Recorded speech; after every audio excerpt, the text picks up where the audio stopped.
आजको यो अङ्कमा कुराकानी गर्नको लागि हामीसँग अतिथिको रूपमा आउनुभएको छ साहित्य सङ्गम चितवनका पूर्व अध्यक्ष तथा इच्छुक प्रतिष्ठानका सदस्य एवं जनसांस्कृतिक महासङ्घका केन्द्रीय सचिव मदनाथ मरट्टा।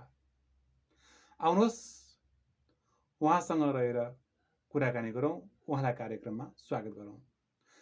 मदनाथज्यू, यहाँलाई स्वागत छ कार्यक्रम साहित्य सरोवरमा। धन्यवाद। दिनहरू कसरी बितिरहेको छ आजभोलि? सामान्यतः म निवृत्त शिक्षक हुँ। अलिअलि लेखापढी र अलिअलि सामाजिक साहित्यिक सङ्घ संस्थासँग आबद्ध भएको नाताले दिन सहज रूपमै बितिरहेको छ। लेखाइको कामहरू कसरी अगाडि बढिरहेको छ? लेख्ने सृजनाहरूप्रति कतिको टाइम दिनुभएको छ यहाँले? सामान्यतया सिर्जनाका निमित्त भएर मैले समय कहिल्यै छुट्याउँदिनँ। कतिपय विषयले घोचिसकेपछि म जतिसुकै व्यस्त भए पनि म आफ्नो अध्ययन कक्षामा वा शयन कक्षामा म झोक्राउँछु र म लेख्न थाल्छु। र अहिले अन्तिम अवस्थामा मेरो एउटा निबन्ध सङ्ग्रह प्रकाशनको तयारीमा छ र त्यसैको निमित्त म अलिकति भाषा शुद्धाशुद्धि हेर्ने कामतिर व्यस्त छु। कुनै पनि विषयवस्तुले घोचेपछि म लेख्ने गर्छु भन्नुभयो। अलिकति यहाँ यो जनसांस्कृतिक महासङ्घको केन्द्रीय सदस्य भएको नाताले पनि कहीँ कतै यहाँलाई राजनीतिले पनि पक्कै घोचेको हुनुपर्छ। सायद त्यही राजनीतिक विषयवस्तुलाई समेटेर लेख्ने गर्नुहुन्छ यहाँले बढी? राजनीतिक विषयवस्तु भन्दा पनि समाजमा देखिएका असङ्गतिहरू, व्यतिथिहरू जसले समाजका तल्लो वर्गका निमित्त अलिक बढी पीडा दिएको छ, उत्पीडन गरेको छ र त्यो वर्गलाई उठाउनका निमित्त म सिर्जना गर्ने गर्छु। खासमा समाज सञ्चालनका निमित्त राजनीति अपरिहार्य विषयवस्तु त हो। यद्यपि राजनीति सबै क्षेत्रमा त्यो विवेकपूर्ण हुँदैन र जहाँ जहाँ त्यो अविवेकपूर्ण अभिव्यक्तिहरू अथवा अविवेकपूर्ण निर्णयहरू हुन्छन् त्यसको विरुद्धमा म कलम चलाउने गर्छु। वास्तवमा कलमले सबै कुरा दिन्छ। हतियार भन्दा पनि कलम बलियो हुन्छ। कलमले नै प्रकाश छर्ने हो, विकास गर्ने हो, चेतना भर्ने हो भनिन्छ। तर पछिल्लो समयमा जुन देशको अवस्था छ, एउटा राजनीतिक विकृति भनौँ अथवा विसङ्गति भनौँ अथवा जनताले चाहे जस्तो सोचे जस्तो शासन व्यवस्था नभएको अवस्था छ, हामीले भन्न सकिन्छ। त्यो लेख्नेहरूको पनि काम भएन। अब लेख्नेहरूले लेखेर पनि सोचे जस्तो भएन। धेरै लामो समय भानुभक्तको पालादेखि शासन सत्ताको विरुद्धमा लेख्ने लेखकहरू छन्। तर आजसम्म पनि जनताको अवस्था जस्ताको तस्तै छ। मुठ्ठीभरका 2 नम्बर काम गर्नेहरूकै बोलाबाला चलेको छ। यसरी बुझ्न सकिन्छ के हो देशको अवस्था? लेख्नेहरूको काम छैन भन्ने कुरा त त्यो अब असङ्गतिपूर्ण हुन्छ। किनभने हिजो राणाहरूका विरुद्ध पनि जनतालाई सचेत गराउने काम स्रष्टाहरूकै थियो। पञ्चायतका विरुद्ध पनि स्रष्टाहरूले नै जनतालाई सचेत गराए र अहिले जुन व्यथिति विसङ्गति भइरहेको छ र यसका विरुद्ध जनतालाई सचेत गराउने काम फेरि आम कवि लेखककै हो। एकदमै। त्यसैले कवि लेखकहरूले अब अहिले लेखेर काम छैन भन्ने अर्थमा होइन, अब झन् बढी लेख्नुपर्ने परिस्थिति हामीले देखिरहेका छौँ। असाध्यै मिठो कुरा गर्नुभयो यहाँले। मैले यहाँलाई कहाँनिर जोड्न खोज्दैछु भनेदेखि शासन व्यवस्था परिवर्तन भयो ल मानौँ, लेखकहरूको लेखाइले लेखकहरूको शब्द विस्फोट भएर शासन व्यवस्था परिवर्तन भयो। तर त्यो शासन गर्ने व्यक्तिको चिन्तनमा परिवर्तन भएन। हिजोको दिनमा त्यो राणा शासनमा जुन चिन्तन थियो, हिजोको दिनमा पञ्चायतका नेतृत्वमा निर्णय गर्ने शासन गर्नेहरूमा जुन चिन्तन थियो, आजको प्रजातन्त्र अझ गणतन्त्रमा शासन गर्नेहरूको चिन्तन पनि अझ निरङ्कुश बन्दै गएको छ। जन अपेक्षा अनुसार, जन चाहना अनुसार भएको छैन भन्न सकिन्छ। एकदम ठिक विषय उठाउनु भयो। त्यसैले त फेरि अब कवि लेखकहरूको भूमिका बढेर गएको छ। हिजो जनताले सडकमा रगत बगायो, हिजो जनताले जङ्गलमा रगत बगायो र पाएको उपलब्धि आज जनहितको पक्षमा नदेखिएपछि त्यसलाई सचेतता साथ जनताको पक्षमा लगाउनका निमित्त विचारका माध्यमबाट राज्य सत्तालाई अथवा त्यसभित्रको प्रवृत्तिलाई ठिक ठाउँमा उभ्याउनको निमित्त कवि लेखकहरूको भूमिका महत्त्वपूर्ण म यहाँनिर जोड्न देखियो। चाहन्छु, एकदमै मिठो कुरा गर्नुभयो यहाँले। म यो कवि लेखकहरूको भूमिकामै केन्द्रित रहेर यहाँसँग कुराकानी अगाडि बढाउन चाहन्छु। वास्तवमा रगत बगाउने काम मैले अघि नै भनिसकेँ यहाँलाई। राणा शासनको विरुद्ध पनि रगत बग्ने कामहरू भयो, पञ्चायतको विरुद्ध पनि रगत बग्ने कामहरू भयो। देशमा प्रजातन्त्रको बहाली भइसकेपछि पनि एक पक्षले हाम्रो जनयुद्ध भनेर अर्को रगत बगायो।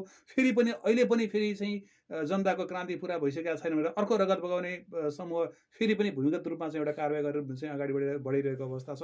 भनेपछि मात्र जनताको चाहिँ रगत बगाउने काम मात्रै भयो अथवा रगतसँग खेल्ने मात्रै काम भयो, तर ती मुठ्ठीभरका शासकले चाहिँ शोषण गरेको गरे, कमाएको कमाई, सम्पत्ति थुपरेको थुपरै भइरह्यो। कहिलेसम्म यो रगत बगाउने काम, लेख्ने काम भइरहने हो? मैले यहाँलाई यो जोड्न खोजेको चाहिँ यहाँनिर हो। जहिलेसम्म समाज शान्त, शालीन र सुशिक्षित हुँदैन तहिलेसम्म कवि लेखकहरूले विद्रोह बोलिरहन्छन् र आम युवाहरूले रगतको बलिदान गरिरहन्छन्।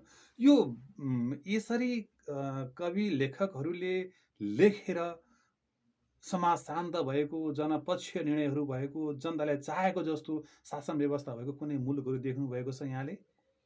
कतिपय मुलुकहरू छन् जहाँ चाहिँ यसलाई कसरी बुझ्ने, पहिलो कुरो हाम्रो बुझाइमा भर पर्ने कुरा हो। हामीले इतिहासका कैयौँ क्रान्तिहरू हेरेका छौँ र त्यहाँबाट हामीले पाठ सिकेका छौँ। जस्तो अहिले हामी नजिकै हेरौँ, हाम्रै छिमेकी मुलुक चीनमा अहिले समाज विकसित भएर कहाँ पुगिसक्यो र त्यहाँ जनताको कति धेरै रगत बगेको थियो।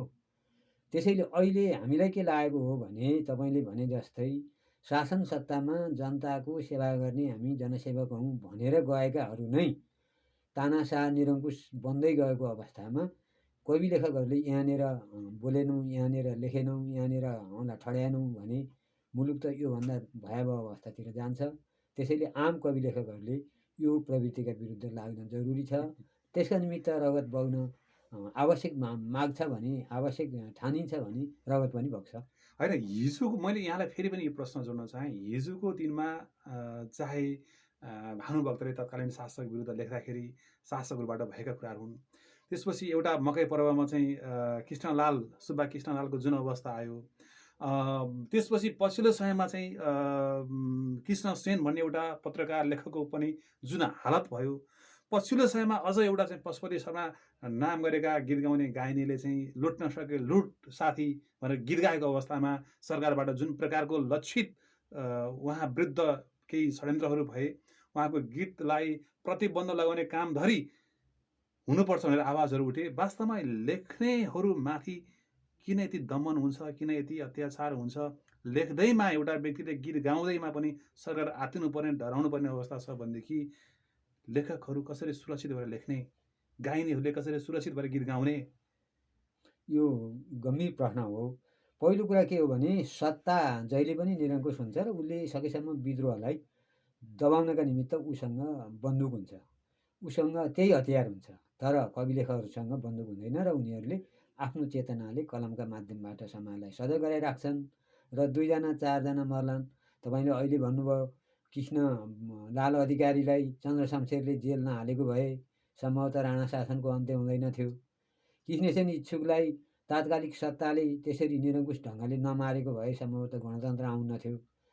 अब अहिले भर्खरै तपाईँले कुरा गर्नुभयो लुट्न सके लुट भन्ने गीत, सामाजिक यथार्थको पक्षमा उसले गीत गायो र त्यही गीतले अहिले हेर्नु सामाजिक सञ्जालमा थुप्रै कलाकारहरू, थुप्रै कविहरू, थुप्रै गायकहरू राज्यको यो निरङ्कुशता विरुद्ध जुरुम्राएर उठेका छन्। त्यसैले यो परिस्थिति, यो व्यवस्था एक दिन अन्त्य हुन्छ र जति बेला एकदमै मिठो कुरा गर्नुभयो। त्यो परिस्थितिको अन्त्य हुन्छ। मैले फेरि पनि यहाँलाई जोड्न चाहेँ, मर्न पर्ने जनताको छोरो, टुरो हुनुपर्ने जनताको छोरो, अपाङ्ग हुनुपर्ने जनताको छोरो, घर खर्च चलाउन नसकेर बिजोग हुने 1 किलो चामल पनि पसलमा पत्याउन नसक्ने अवस्थामा दिन गुजारा गर्नुपर्ने जनताको छोरोले, जनताको परिवारले तर जुनसुकै शासन सत्ता आए पनि ती जाली फटाउ छेपारोले जस्तो रङ्ग फेरेर फेरि ती जनताहरू माथि नै लुट्न उद्धत। अब कति जनताले विश्वास गर्ने यसले त गर्छ, यसले त गर्छ, यसले त गर्छ भनेर धेरै पार्टी पङ्क्तिहरूलाई, धेरै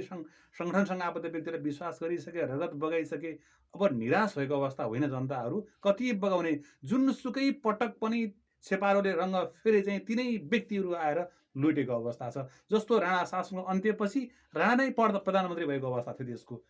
क्रमिक रूपमा घटनाक्रम आजसम्म पनि जुनसुकै रूपमा र रङ्गमा होस् त्यही अवस्था छ। अब कति मर्ने, कति बिजोग हुने ती जनताको परिवारको। एउटा जनताको छोरो मर्दाखेरि उसको परिवारमा पर्ने व्यथा कथा असाध्यै दयनीय हुने। तर ती कमाउने व्यक्तिहरू कहिल्यै नहार्ने, मात्र शासन सत्ता परिवर्तन हुने, ती सामन्तहरूको चिन्तन परिवर्तन नहुने र जुनसुकै व्यवस्था हुने तिनैको आलीमुहाली चल्ने। अब जनता फेरि किन सङ्घर्ष गर्न भएर चाहिँ सडकमा उत्रने, मर्न भनेर किन तयार हुने जनता? हामी के बुझ्छौँ भने राजनीतिमा क्रान्ति सँगसँगै प्रतिक्रान्ति सँगसँगै आएको हुन्छ। ६२-६३को जनआन्दोलन अथवा माओवादी जनयुद्ध जे भनेर हामीले व्याख्या गरे पनि त्यो क्रान्तिको एउटा चरण थियो र एउटा चरित्र थियो। तर त्यो आफैमा पूर्ण नभइसकेको कारणले गर्दा यो प्रतिक्रान्ति जन्मियो। जब प्रतिक्रान्ति जन्मन्छ त्यहाँ शासकहरू निरङ्कुश हुन्छन्, उनका आसेपासेहरू निरङ्कुश हुन्छन्, त्यहाँ लुट, हत्या, बलात्कार, चोरी, डकैती सारा चिजहरू हुन्छ। तर जनता किन फेरि सडकमा नजाने त? यो सधैँ त एकनासले जनताले सधैँ खप्न सहन सक्दैन। त्यो अर्थले फेरि पनि एक दिन एउटा विस्फोट हुन्छ।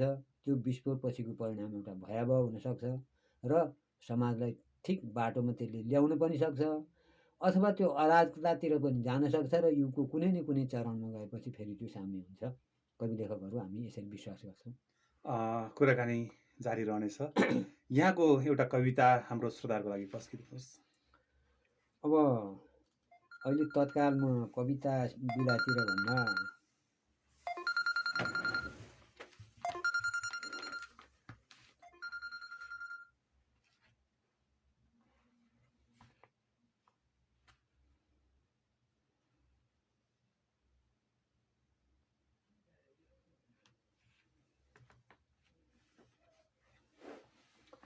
म एउटा कविता पढ्छु।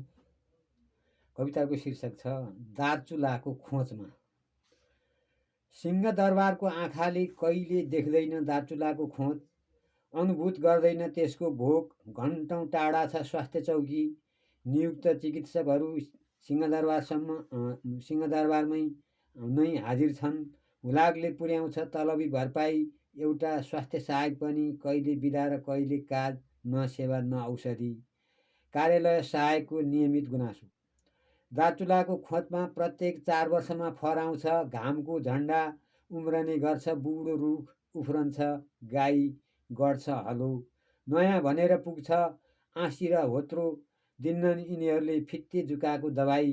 भुराभुरीको स्कुले पोसाक, गाभिनी आमालाई आइरनको चक्की, बरु उधारो दिन्छन् बाटो, बिजुली र पानी।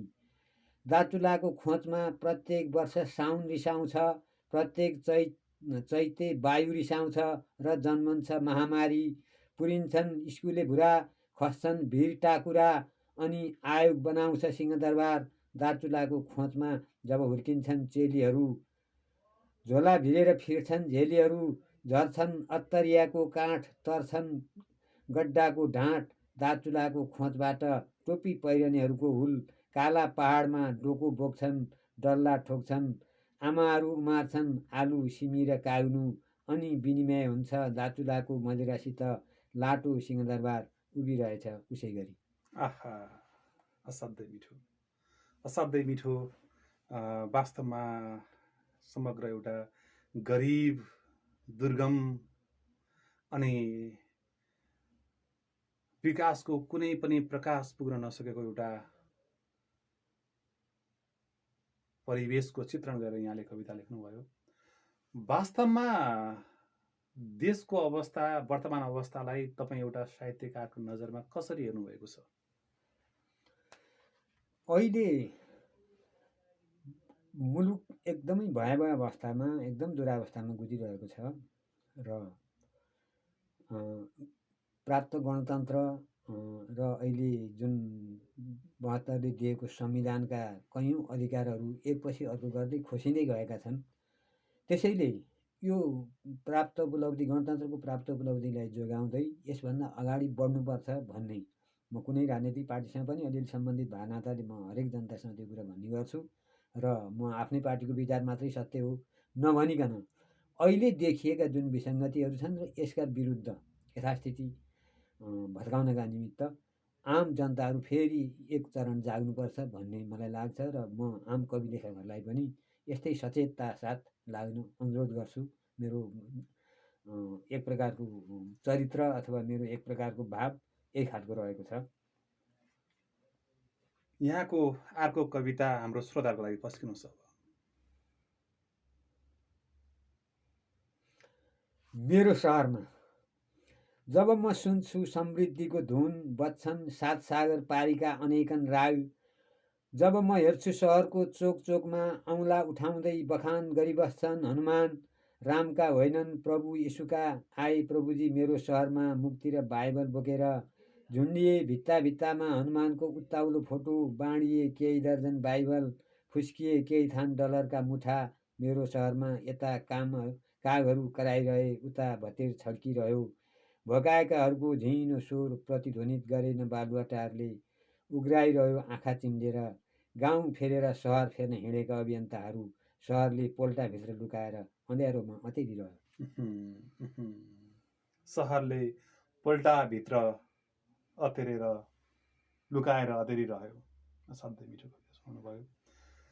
यो तपाईँले म एउटा राजनैतिक दलसँग पनि सम्बन्धित व्यक्ति लेखक बन्न खोज्नुभयो कि हुन त हरेक व्यक्तिको आफ्नो आस्था हुन्छ, आस्था विश्वास हुन्छ। सबैलाई आफ्नो आस्था र विश्वास ठिक जस्तो लाग्छ।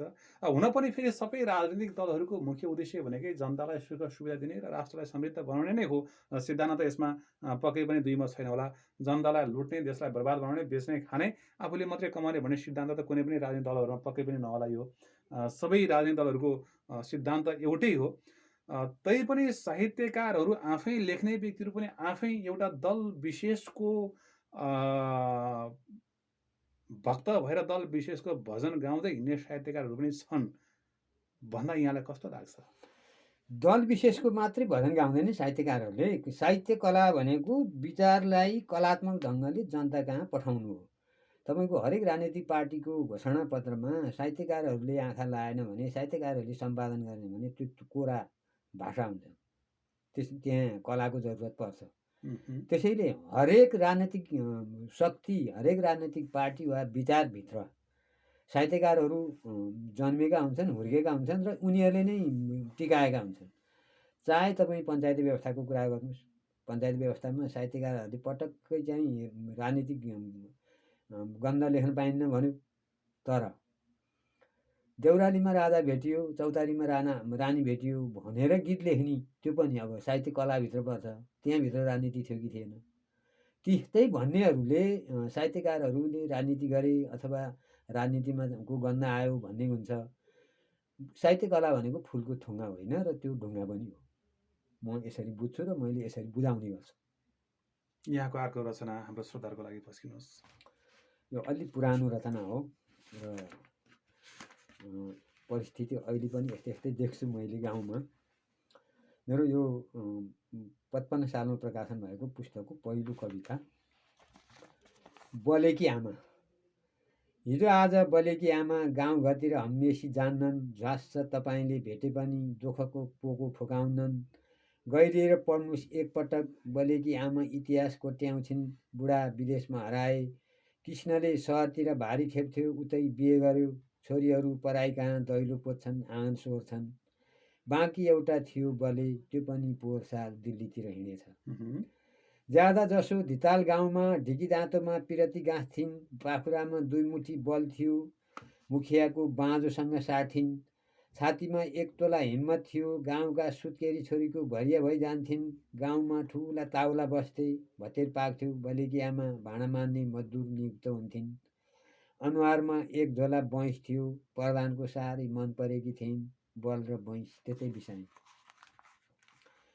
बलेकी आमा वर्तमान कोपर छे, दाँत फुक्लिए, कपाल फुल्यो, खुट्टा गले, ढाड कुप्रियो, दम बढ्छ, खोकी लाग्छ, आफ्नो भन्नु एउटा छाप्रो, त्यही उनको घर भन्छन्, सानो हुरीले च्यातिन सक्छ, साथी सङ्गी मुछा छुचुन्द्रा नाच्छन् गाउँछन् भित्रै रमाउँछन्, गाउँमा कसैको भैँसी थाक्छे, बलेकी आमा बोक्सी लाग्छे, गाउँमा कसैको कोदो हरायो, बलेकी आमा चोर्नी हुन्छे, पँधेर्नीहरू खासफुस गर्छन्, बलेकी आमा धारे हात हेर्छे, डाँडामाथिको पाणेगाली सुन्छे, आर्तनाद चर्याउँछ, पापरा उब्किएर चुसाले पाखुराको रगत मासु खाए, पातकीले जिउभरिको बैंस चपाए, बलेकी आमा काल कुर्दैछिन्, आँसु पिएर भोक टार्दैछिन्। आहा, असाध्यै क्रान्तिकारी गीत कविता सुनाउनु भयो। अनि यो क्रान्ति भन्ने बित्तिकै क्रान्तिभित्र शान्ति मिसिएको अथवा चाहिँ एउटा अहिंसात्मक क्रान्ति पनि यस क्रान्तिभित्रै हुन्छ कि अथवा क्रान्ति भन्ने बित्तिकै रगतै बगाउनु पर्ने प्रसङ्गहरू आउँछ। यो महात्मा गान्धीले अङ्ग्रेजलाई लखट्नको लागि अहिंसावादी क्रान्ति गरे, शान्ति क्रान्ति गरे भन्ने पनि सुनिन्छ। यो क्रान्तिभित्र रगत बग्नै पर्ने हो अथवा चाहिँ रगत नबगाइकन पनि क्रान्ति गर्न सकिन्छ? तपाईँ एउटा कम्युनिस्ट विचारसँग सम्बन्धित रहेर लेख्ने व्यक्ति, एउटा सर्जक भएको नाताले मैले प्रश्न गर्न चाहेँ। क्रान्तिको निम्ति रगत अनिवार्य छ। तपाईँले महात्मा गान्धीको कुरा उठाउनु भयो। महात्मा गान्धीले भद्र अवज्ञा आन्दोलन गरे, त्यसबाट भारतमा परिवर्तन भयो। तपाईँको भनाइको आशय मैले बुझेँ। तर हिजो एकाथरी शासकहरूले उपनिवेशको रूपमा भारतलाई उपयोग गरे र उनीहरू के अरे फर्किएर गए भने सिङ्गो भारतको मूल चरित्र अहिले के त्यो क्रान्तिले निर्णय गरे समानको देख्नुहुन्छ र? त्यहाँ छैन नि। त्यहाँ पनि फेरि क्रान्तिका झिल्काहरू उठिरहेका छन्। तसर्थ क्रान्ति शान्तिका लागि हो। क्रान्ति किन त जरुरी हुन्छ त भन्दा सत्तासँग बन्दुक हुन्छ र त्यो बन्दुक खोसेर आम जनताले नलिएसम्म त्यो सत्ताले बन्दुक पड्काउन छोड्दैन। अनि त्यसपछि त्यसका निमित्त रगतको बलिदान गर्न जरुरी हुन्छ। र हिजो पनि त्यो भएको हो। चाहे तपाईँ 7 सालको 17 सालको कुरा गर्नुहोस्, केही न केही जनस्तरबाट रगत बग्यो। र 52देखि 62सम्म हेर्नुहोस्, जनताको थुप्रै छोराछोरीले रगत बगाए। र मैले अघि नै भने त्यो क्रान्ति सँगसँगै प्रतिक्रान्ति थियो र अहिले प्रतिक्रान्ति हाबी भएर आयो। हो, यहाँ एउटा रामराज्य भन्ने कुरा पनि छ। बरु रामशाहको चौतारी अथवा चाहिँ नेपालकै इतिहासमा राजहरू जनताको घरमा चुलो नबलिकन, धुवाँ नदेखिकन, आगो नबलिकन खाना खाँदैनथे भन्ने कुराहरू पनि आयो। यी प्रसङ्गहरू छन्। यहाँ इतिहासमा धेरै कुराहरू छन्। यहाँले अघि चिनको प्रसङ्ग पनि उठाउनु भयो। त्यहाँ धेरै रगत बगेको थियो र अहिले जनताले सोचेको जस्तो छ भन्दै हुनुहुन्छ यहाँले। तर त्यहाँ ताइवानका कुराहरू, हङकङका कुराहरू, त्यसपछि गएर चाहिँ तिब्बतका कुराहरू, त्यहाँ पनि धेरै कुराहरू छन्। त्यहाँका जनताका कुराहरू पनि अब यो अहिलेको समयमा सबै ठाउँमा नै प्रष्ट छ। वास्तवमा यो काल्पनिक भन्न मिल्ने या नमिल्ने र सोचेको जस्तो रगत बगाएर जनताले चाहेको जस्तो अवस्था आएको हो होइन, कुनै देशमा सम्झिँदाखेरि चाहिँ के हाम्रा ती राजाहरू नै विगतमा चाहिँ जनताको चुलो बलेपछि मात्रै खाना खाने, अथवा चाहिँ कोही एउटा चाहिँ पूर्वीय दर्शनमा आधारित रहेर चाहिँ जाडोमा चाहिँ पानीमा डुब्ने, जनताको लागि गर्मीमा अग्नि ताप्ने, त्यसपछि गएर चाहिँ एउटा सार्वजनिक रूपमा चाहिँ चौतारामा बसेर न्याय अन्याय छुट्याउने, ती नै ठिक हुन् त? त्यसो भनेर कतिपय शासकहरू जनपक्षीय हुन्छन्। हाम्रो इतिहासमा धेरै त्यस्तो बुझेका छौँ। अंशु वर्माकै पालामा चाहिँ निर्यात व्यापारमा नेपाल असाध्यै समृद्ध थियो। हामीले इतिहास पढ्छौँ छ, यदि त्यो इतिहास गलत होइन भनेदेखि। त्यो बेलाको समाज, त्यो बेलाको उत्पादन र त्यति बेलाको अर्थतन्त्र, राज्य सञ्चालनमा त फेरि सबैभन्दा महत्त्वपूर्ण विषय त अर्थतन्त्र हो। त्यो बेलाको अर्थतन्त्रमा निर्यातमुखी उत्पादन भयो र निर्यात गर्न सक्यो, त्यो एउटा पक्ष त रह्यो। यद्यपि सबै शासकहरू जनताका लागि भन्दा पनि आफ्नो शासन सत्ता टिकाउनका निमित्त उद्धत हुन्छन्। कुनै शासकहरू जनताले भात नखाए के अरे आफू भात नखाने भन्ने इतिहासमा हामीले कतै पढेका छौँ। त्यो मिथक हुन पनि सक्छ र त्यो सत्य घटना हुन पनि सक्छ। स्वयं राजा त्रिभुवनले तिमीहरूले दुध भात खानु पाएनौ भन्ने कुरा अहिलेसम्म पनि चलनमा आइरहेको छ। तर चिज के हो त भन्दा समाज विकास र रूपान्तरण हुँदै आउँदा हामी जङ्गली युगबाट जब खेतीपातीको युगमा आइसकेपछि शासकहरूको उदय भयो र हरेक शासकले आफ्नो र आफ्ना भाइ भतिजा छोरा नाति पनातिको रक्षाका निमित्त युद्ध अनिवार्य गर्यो। आफूले ऐयासी आराम आफू सर्वेसर्वा हुनका निमित्त उसले युद्धको जुन बाटो अप्नायो, हात हतियारहरू त्यसरी बने र ती हात हतियार जसले उत्पादन गर्यो, जुन कारखानाले उत्पादन गर्यो, नाफाका निमित्त उसले बाहिर बेच्ने गर्यो र त्यो आम निरीह गरिब लुला कमजोर जनताहरूमाथि नै प्रयोग भएको छ र विश्वमा यसरी नै अहिलेसम्म विकास भएर आएको छ। चाहे तपाईँ त्यो राजतन्त्र व्यवस्थाको कुरा गर्नुहोस्, चाहे प्रजातान्त्रिक व्यवस्थाको कुरा गर्नुहोस्, चाहे अमेरिकाको कुरा गर्नुहोस्, चाहे रुसको कुरा गर्नुहोस्, जापानको कुरा गर्नुहोस्, सबै हतियारले लैस भएका शासकहरू नै अहिलेसम्म हाबी भएका छन्। हामी के भन्छौँ भने तपाईँले भने जस्तै साँच्चै रामराज्यको एउटा परिकल्पना थियो त्यो के त्यो रामराज्यमा हामी पुग्न सक्छौँ कि सक्दैनौँ त? रामराज्य पनि एउटा मिथकीय परिकल्पना हो र अहिले हामीले बुझ्दै गरेको अथवा शासन सत्ता सञ्चालनमा आएका सबैले बुझेको के हो भने आदिम साम्यवादबाट सुरु भएको हाम्रो समाज विकास अन्त्यमा गएर त्यो पूर्ण साम्यवादमा गएर विलिन हुन्छ भन्ने मान्यता अहिले विश्वभर फैलिएको छ र यो मान्यता भनेको मार्क्सवादी मान्यता हो र विश्वका अधिकांश मुलुकहरूले मार्क्सवादलाई या त सकारको बाटोले हेरेका हुन्छन् र या त नकारको बाटोले हेरेका हुन्छन्। जसले नकारको बाटोले हेरेका हुन्छन् मार्क्सवाद विरोधी हुन्छन्, जसले सकारको बाटोले हेरेका हुन्छन् उनीहरू त्यसको पक्षमा लागेका हुन्छन्। विश्वमा यही एउटा दर्शन छ। होइन, यो असाध्यै मिठो कुरा गर्नुभयो यहाँले। मैले अघि यहाँ केही मिथकीय पनि हुन सक्छन्, अब लेखिएको कुराहरू केही साँचो पनि हुन सक्छन्। यहाँले भन्दै गर्दाखेरि नेपाली जनताले प्रश्न देखेको एउटा घटना चाहिँ, अब हुन त मूर्ति चोर्यो के गर्यो इत्यादि कुराहरू भनिन्छ। हिजो तिब्बत सिद्धिँदै गर्दाखेरि, हिजो सिक्किम सिद्धिँदै गर्दाखेरि, वल्लभभाइ पटेलले विभिन्न राज्यहरू सिद्ध्याउँदै गर्दाखेरि नेपाललाई बचाउने काम, नेपाललाई एउटा चाहिँ स्वाधीन राष्ट्र बनाउने काम, यो त मिथक होइन होला नि, होइन र? नेपाललाई जोगाउने काम सावंशहरूबाट भएको कुरा ठिक हो। त्यसको पछाडि के थियो त भन्दा फेरि त्यसको पछाडि स्वार्थ थियो। स्वार्थ त हरेक व्यक्तिको स्वार्थ हुन्छ। एउटा प्रधानमन्त्री बन्न पाउँछु भन्ने स्वार्थ हरेकसँग छैन। अहिले वर्तमान समयमा एउटा पार्टी कसले ह्यान्डलिङ गर्ने भन्ने सवालमा चाहिँ छिनाजम्डी छ। हिजो युद्ध लडेर आएका पार्टीहरू बिचमा पनि एउटा चाहिँ विचलन भएर धने पार्टी नै ध्वस्त भएर अर्को ठाउँमा गएर मिच्नुपर्ने अवस्था छ। आखिरी कुनै व्यक्तिले नेतृत्व गर्दै गर्दाखेरि नेतृत्वमा पुग्ने यसको स्वार्थ थियो भनेर अपव्याख्या गरेको हुँदैन हामीले?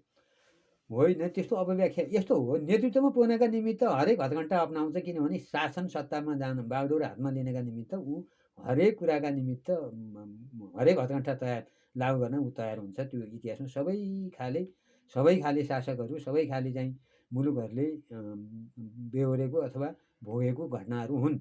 यस्तो विश्वमा हरेक ठाउँमा देखिन्छ।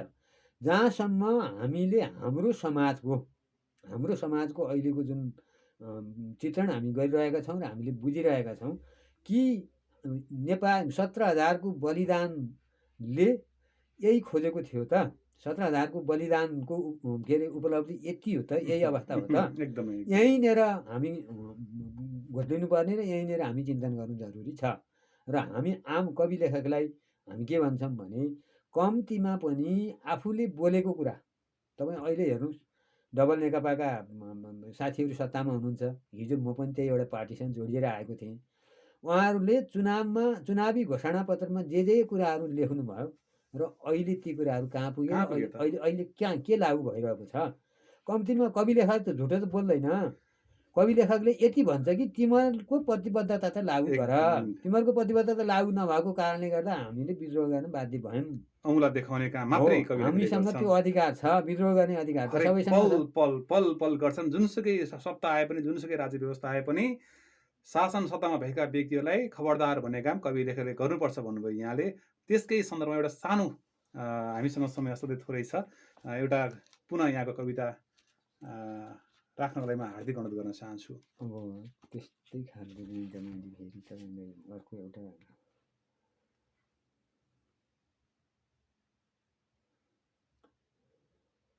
पुरुष दशैँ यहाँ महिला हिंसाको असाध्यै धेरै चाहिँ घटनाहरू घटेका कारणले मैले एउटा कविता लेखेँ। हरेक वर्ष जब आउँछ घर घरमा दशैँ, टोल टोलमा पुजिन्छन् माटोको दुर्गा, घर घरमा पढिन्छन् कागजकी दुर्गा। खान्छिन् निर्जीव दुर्गाले एउटा जीवको रगत, नुहाउँछिन् महिषासुरको रगतमा। म पढ्छु मिथकीय दशैँ, म हेर्छु नाटकीय दशैँ, म सुन्छु रेडियोका स्वरहरू, पढ्छु अखबारका हरफहरू। महिषासुरका नङ्ग्राले टोल बस्तीमा घाइते छन् जीवित देवीहरू, चिथोरिएकी, कोपरिएकी, कुटिएकी, काटिएकी, रगतमा लतपतिएकी। महिषासुरको पुरुष दशैँ संस्कारको विपठन गरेर बहादुर बन्छ। निर्जीव दुर्गाको स्तुति गर्ने पुरुष, निर्जीव दुर्गाको मूर्ति कुद्ने पुरुष, जीवित दुर्गाको रगत चुस्ने पुरुष, थुक्क पुरुष। आहा, असाध्यै मिठो। हामी कार्यक्रमको अन्त्यमा छौँ। जाँदै हाम्रा श्रोताहरूलाई केही भन्न चाहनुहुन्छ अन्त्यमा? अब आम रूपमा साहित्य कलाको क्षेत्र साँघुरिँदै गएको र पछिल्लो पुस्ता साहित्य कलातर्फ अलिक बढी आकर्षित नभएको अवस्थामा म के भन्छु भने हरेक बाआमाले आफ्नो छोरो आफ्नो नातिलाई त डाक्टर भएस्, त इन्जिनियर भएस् भन्छन्।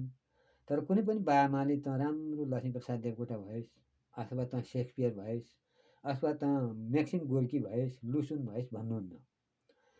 आखिर एउटा डाक्टर, एउटा इन्जिनियर, एउटा युगको एउटा मुख्य पात्र त हुन्छ। तर साहित्य कलामा समर्पित भएर कुनै पुरुष अथवा कुनै महिला लाग्यो भने त्यो एउटा युगिन मात्रै नभइकन लामो युगसम्म बाँचिराख्छ। हामीले अहिले भर्खर प्रसङ्गमा भानुभक्तको पटक पटक उच्चारण गरौँ। किन पुजिन्छ नि त भानुभक्त? वास्तवमा एउटा बाहुनको छोरो, एउटा रामायण मात्रै लेखिदियो त्यो होइन। उसले समाजका निमित्त केही न केही योगदान पुर्यायो र अहिले पनि भानुभक्त भन्ने बित्तिकै हामी श्रद्धाले शिर झुकाउँछौँ। तसर्थ आफ्नो छोरालाई त भानुभक्त बन, अथवा आफ्नो छोरालाई त लक्ष्मीप्रसाद बन, छोरीलाई त के अरे फ्लोरेन्स नाइटिङ्गेल बन भनेर हामीले आम जनताले पनि साहित्य कलाप्रति आफ्ना केटाकेटीलाई समर्पण एकदमै देखाउनु के अरे उत्प्रेरणा गर्नुभयो भने सायद साहित्य कलाको भविष्य पनि उज्यालो देख्छु। यहाँलाई धेरै धेरै धन्यवाद छ। यहाँको अमूल्य समय र विचारहरू हाम्रो कार्यक्रममा राखिदिनु भयो। मौका मिलेमा आगामी अङ्कहरूमा पक्कै यहाँलाई जोड्नेछु। आजको यो बसाइबाट म यहाँसँग छुटिन चाहन्छु। धन्यवाद।